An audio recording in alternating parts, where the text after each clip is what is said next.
ব্যৱহাৰ নাট্যকাৰ হৰেণ শইকীয়া।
এই দুখন হাতেৰে কিমান বাঘ ভালুক চিকাৰ কৰিলো তাৰ হিচাপ নাই। মই তোৰ প্ৰাণ বচালো আৰু তাৰ বিনিময়ত তই মোক দম ভালি মাৰি গালি পাৰিছ। গাহৰিৰ বুকুলে গাৰ মাৰি লগালি গাহৰিৰ টপিনাত। বচাবৰ কাৰণেহে তাৰ টপিনাত গাৰ মাৰি মোৰ ফালে ভাল কৰিছিল। হাতৰ ঠিক নাই, নিজৰ অক্ষমতাত থাকিবলৈ অজুহাত দেখুৱাইছ।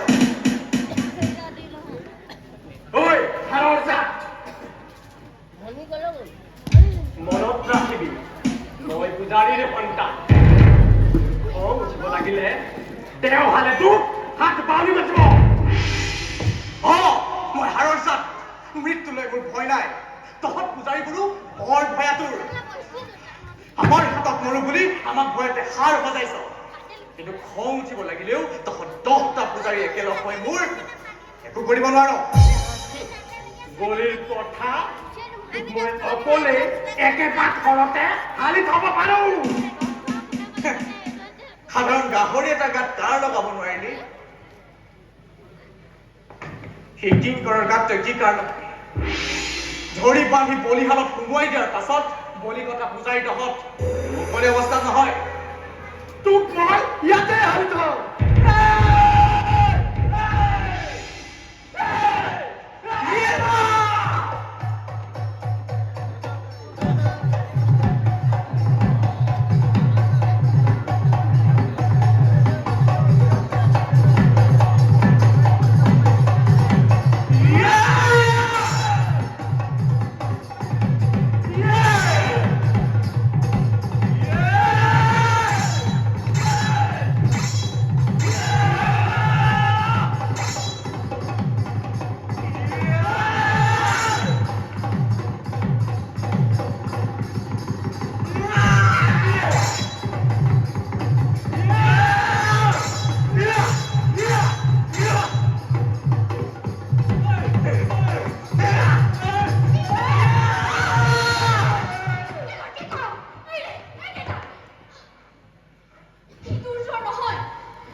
সেই কথাটোকে তাক মই অথৰিৰ পৰা কৈ আছো যে তহঁত পূজাৰীবোৰ দুৰ্বল আমাৰ লগত নোৱাৰ কিন্তু সি নুবুজে পূজাৰী দুৰ্বল নহয় দুৰ্বল তহঁত পূজাৰীৰ ভৰিৰ ধূলি তহঁত তোক মই তহঁতে ইমান সৰু কথাতে কিয় কাজিয়া কৰি আছ বিদ্যাধৰ এটা কথা কিন্তু মানিব লাগিব গাহৰিটো কিন কৰে নমৰা হলে কিন্তু বাগান হেঁতেন ঐ এইফালৰ পৰা গাহৰিটো তোক খেদি আহিছিল নে আৰু তোক বচাবৰ বাবে গাহৰিটো লৈ কাৰ মাৰি মই মোৰ ফালে ভাল খুৱাইছিলো নে খুৱাইছিলি সি তোক খেদি আহিছিল মই নমৰা হলে সি তোক মাৰি পেলালেহেঁতেন মই তহঁতৰ প্ৰাণ বচালো আৰু তাৰ পুৰস্কাৰ হিচাপে সি মোক গালি পাৰিলে হল মাৰি মোক মাৰিব লৈছিল তই বা মোক কি পুৰস্কাৰ দিয় লাগে ক তই যি বিচাৰ মই দিবলৈ ৰাজি মই যি বিচাৰো তাকে দিবিতো অঁ প্লিজ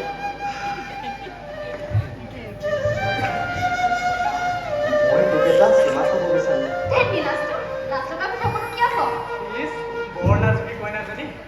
কুকুৰ লীলাজ তই মোলৈ খুজি বাঢ়ি যোৱা ছোৱালীজনীক মোৰ চকুৰ সন্মুখতে হাতত ধৰি টানিলি ইয়াৰ দণ্ড কি হ'ব পাৰে তই এবাৰ ভাবি নাচালি এইবাৰ গোসানী পূজাৰ বলিহালত তোক সুমুৱাই গুচেও নকৰো মানে মোৰ মনে শান্তি নাপাব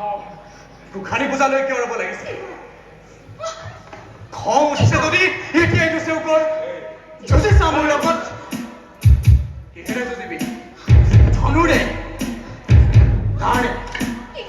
যুঁজ কৰিবি আৰু যুঁজলৈ যদি ভয় তৎক্ষণাতে ইয়াৰ পৰা আঁতৰি যা মোৰ লগত যুঁজিবলৈ এজন পূজাৰী লৈ আহগৈ ঐ বল ইয়াৰ পৰা মই যাওঁ পাহৰি নাযাবি তই মোৰ বাগদত্তা তই মোক নাপাওঁ মিছা দেখা কৰি নাথাকিবি গংগা গংগাক ৰঙা চকু নেদেখুৱাবি নহ'লে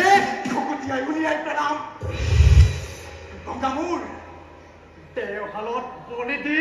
যেতিয়া তোৰ কলিজা মই চুবাই খাম তাৰ পিছত কবি গংগাকাৰ গোসানী পূজালৈকে এইকেইদিন খাই মুদু কাটো হৈ ল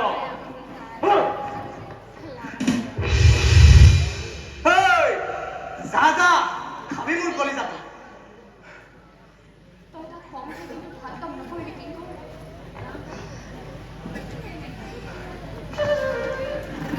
তই কি তাৰ লগত সঁচাকৈ বিয়াত বহিবি গোপাইহঁতে মোৰ সন্মতি নথকা স্বত্তেও তাৰ লগত মোৰ বিয়া ঠিক কৰিছে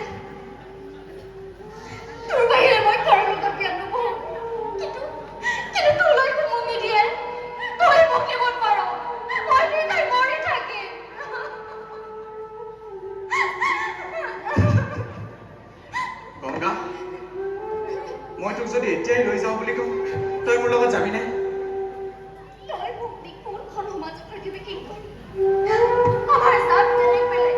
কোনোখন সমাজে আমাক আদৰি নলয় জাত বেলেগ বেলেগ নহয়ও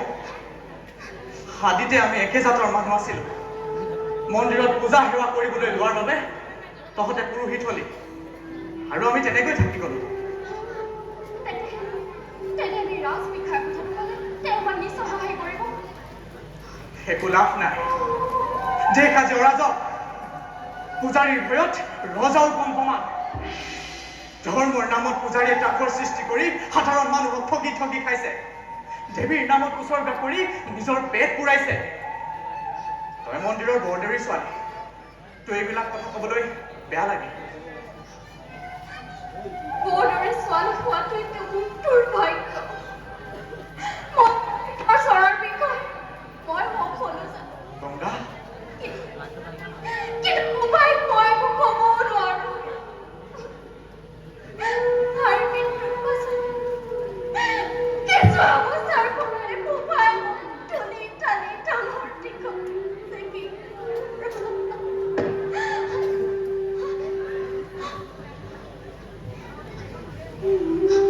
দেখি এইবাৰে কোনোবা কেইজনমান আহিছে বুজিছ হয়তো বিদ্যালয়ৰ কাৰোবাক লগত আহিছে তই ইয়াৰ পৰা যা মোক মোৰ লগত দেখিলে সিহঁতে চিধাই দেখা কি কৰ তই যা মই কাকো ভয় নকৰোঁ গংগা কি কৰ তই অসুখৰ বাবে কিয় কথা ক তই জানো নাজানো পূজাৰী ইচ্ছা কৰিলে কি কৰিব পাৰে তই যা কি কৰ তই যা যাম কিন্তু সৌখিনিতে গছৰ আঁৰত লুকাই থাকিম মোৰ কথা যদি কিবা বেয়াকৈ কয় নহয় ময়ো কিন্তু পূজাৰী পূজাই নেৰিম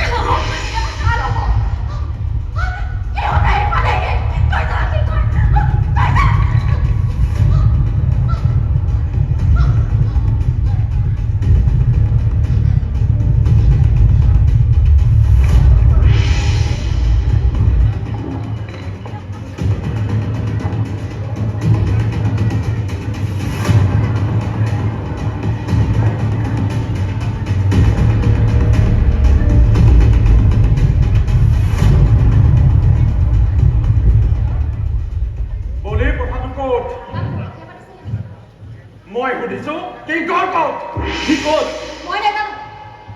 গংগা মই তোক যি সুধিম কি কথা বাবা কিংকৰ বিদ্যাধৰ সন্মুখতে তোক হেনো হাতত ধৰি পাইছিল কথাষাৰ সঁচানে মই কি সুধিছো তই শুনিছনে নাই মানে বিশ্বাস পাতিবলৈ চেষ্টা নকৰিবি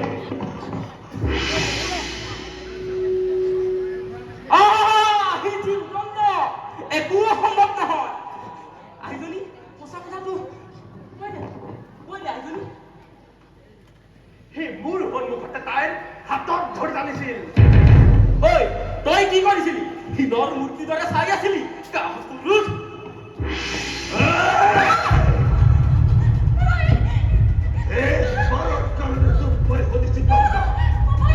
কিংকৰে তোৰ হাতত ধৰি টানিছিল নে নাই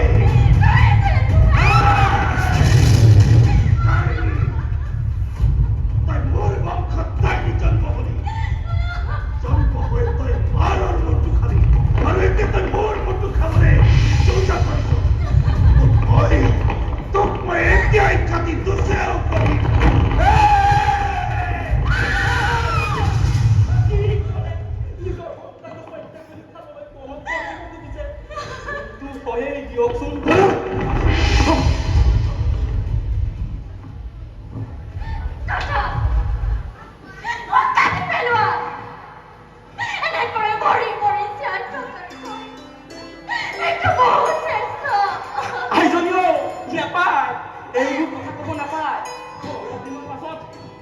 তুমি আমাৰ ঘৰত বোৱাৰী হবা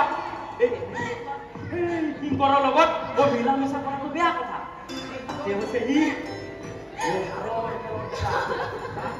গোসানীৰ আগত বলি দিয়া হয়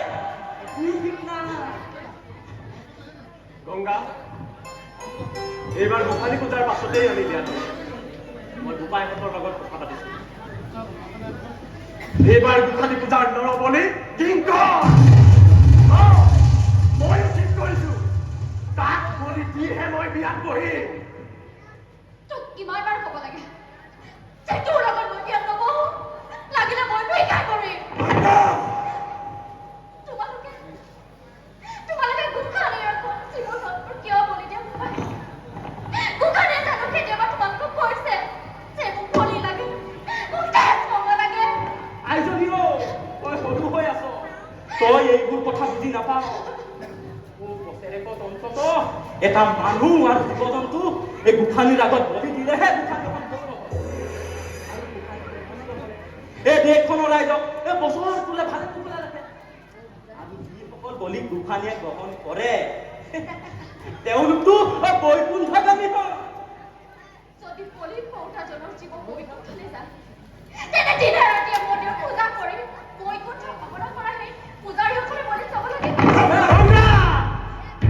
আৰু তাকে নকৰি বৈকুণ্ঠ কামনা নকৰা সেই ঘৰৰ দৰে দেখাব কথা ক'ব নোৱাৰা কোনোবা কিয় বলি দিয়া হয় কোনোবা কিয় মিথ্যাধৰ মনে মনে থাকিবলৈ কওঁ গংগা এয়া পূৰ্বাকৰ ৰীতি এইবিলাক কথা ক'ব নাপায় ৰীতি নোহোৱা দি নিৰীহ প্ৰাণীৰ ওপৰত অত্যাচাৰ চলোৱা হৈছে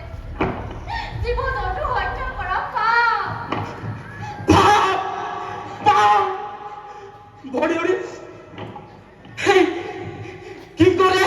এই অধৰ্মী কি কৰে এই মনত এইবোৰ কথা সোমোৱাই দিছে এই ফুলকুমলীয়া ছোৱালীজনী এইবোৰ কথা বুজি পায় তাক মই এইবাৰ গোসানী পূজাৰ বলি মই কাটিম মৃত্যুৰ আগমুহূৰ্তত ভয়ত বিৱৰ্ণ নোহোৱা তাৰ চকুহালৰ সেই কাটৰ চাউনিটো চাবলৈ মোৰ মনটোৱে লগাই আছে বুলি ভাবিছা নেকি মৃত্যুক হাঁহি হাঁহি ফলি ল'ব পৰা সাহস কি কৰাৰ আছে তাক বলি দিবলৈ গাজল ভক্তি গোটাই লওঁ মিথ্যাধৰ তাক তোৰ চকুৰ আগৰ পৰা আঁতৰি যাবলৈ কওঁ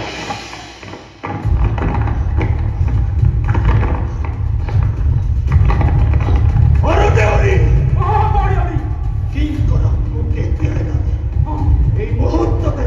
পিছতেই আছে যেনেকৈ আছে হাতে গলে ৰছী লগাই মূল কাঠলৈ চুচলাই আনিব এইবাৰ গোসানী পূজাৰ মহোৎসৱী মই আগতীয়াকৈ পাতিম বলি নিৰ্বাচনৰ কাৰণে এইবাৰ দেও পৰীক্ষা পতা নহয় মই বৰ দেউৰীয়ে ঘোষণা কৰিছো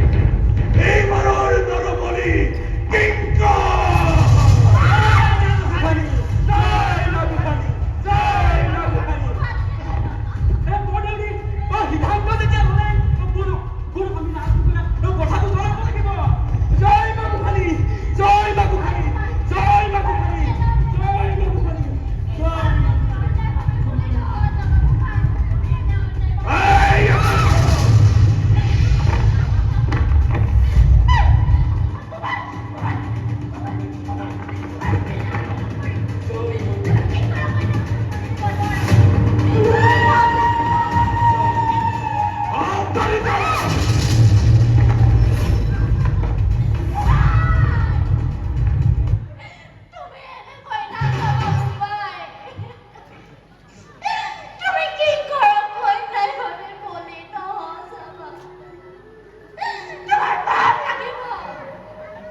মই হাৰৰ খেলৰ দেখা আমি মোৰ গোসানীৰ পখাত আমাক কোনেও শাস্তি প্ৰদান কৰিব নোৱাৰে গংগা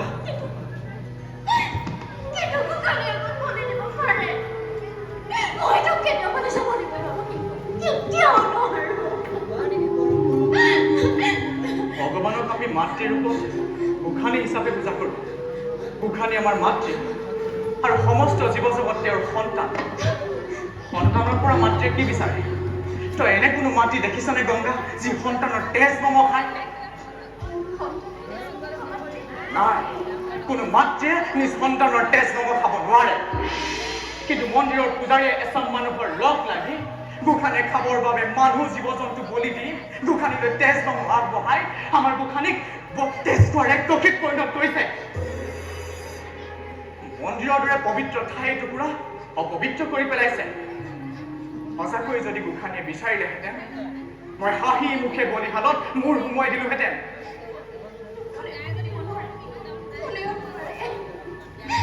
তই মোক বচাব পাৰিবি জানো গংগা? মোক বচাবলৈ গৈ তই নিজৰ প্ৰাণো হেৰুৱাব লাগিব। তই বলি চাচোন, মোৰ এই জীৱনৰ জানো কিবা অৰ্থ থাকিব কিংকৰ? এটা দিন আছে যেতিয়া যুদ্ধত ধৰি অনা শত্ৰু সৈন্য আৰু মৃত্যুদণ্ডৰে দণ্ডিত অপৰাধীক দেৱীৰ আগত বলি দিয়া হৈছিল, যাতে মৃত্যুৰ সময়ত সিহঁতৰ আত্মাই সদ্গতি লাভ কৰে।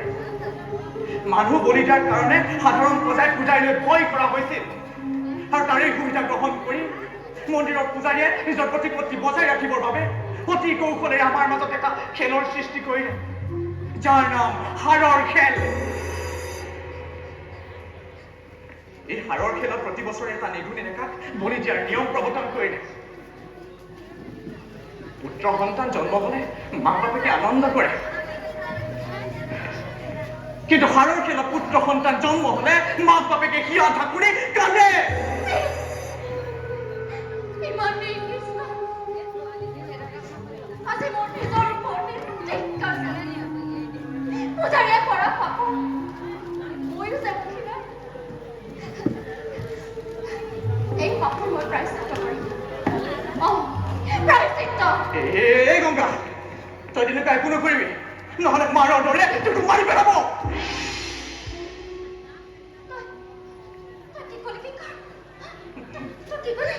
মই সঁচা কথা কৈছো গংগা।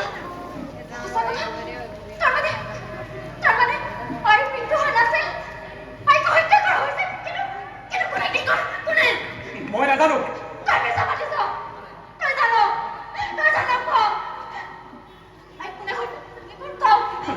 জানিলেও মই খাব নোৱাৰো গংগা।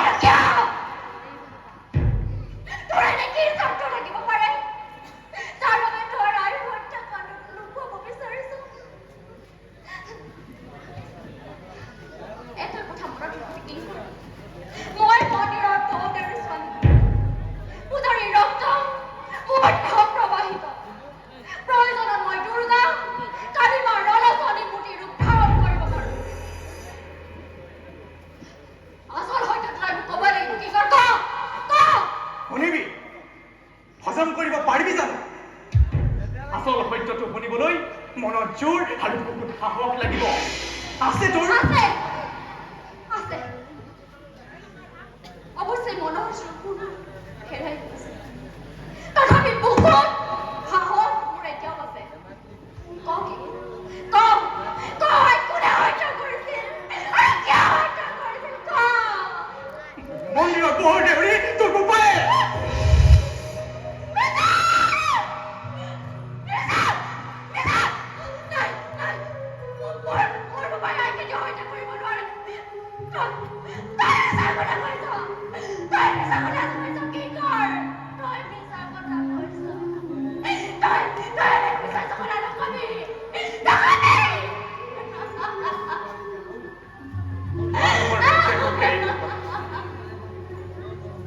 মন্দিৰত চলা অপকৰ্মৰ বিপক্ষে মাৰে মাত মাতিছিল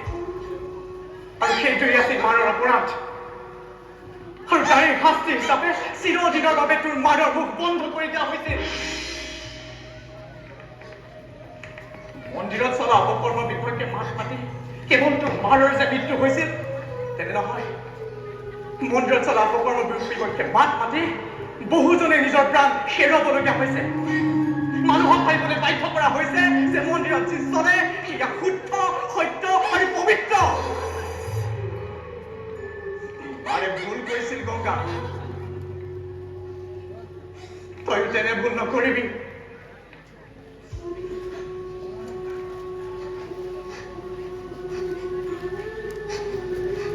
কলৈ যাওঁ এই মুহূৰ্তত বোপাৰীৰ মুখখন চাব বৰ মন গৈছে বোপাৰৰ হাতখন চাব মোৰ বৰ মন গৈছে যিখন হাতেৰে মায়ে হত্যা কৰিছিল এইজন বোপাৰীৰ হাতত আইটিকি পৰম লাগি আছে মই বৰ দুৰ্ভগীয়া কিংকৰ গংগা মই বৰ দুৰ্ভগীয়া আৰু মোৰ মনত কিন্তু যিজন বোপাৰীয়ে হত্যা কৰিছিল এইজন বোপাৰীৰ বুকুত মই মুখ বুজি আই পৰম বিচাৰি আছিলো গংগা হেই গংগা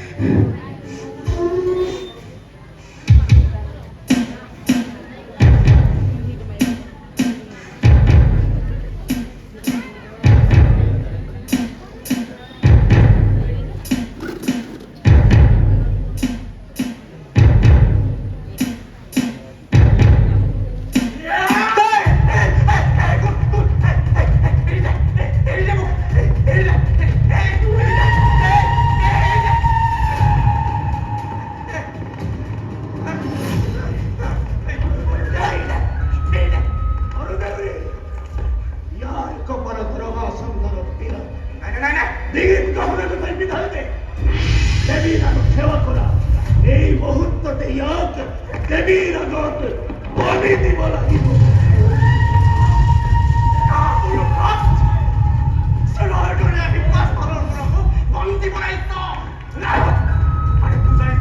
শক্তিশালী সন্মুখৰ পৰা নাহিলি কিয় মোক বলি দিব নোৱাৰ ৰজাই তহঁতক দণ্ড বিধান কৰিব এই বৰদেউৰীৰ এটাই গীতত ৰজা সকলো মনে মনে থাকিব মই আমাৰ বাৰ্ষিকতা কৰিব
so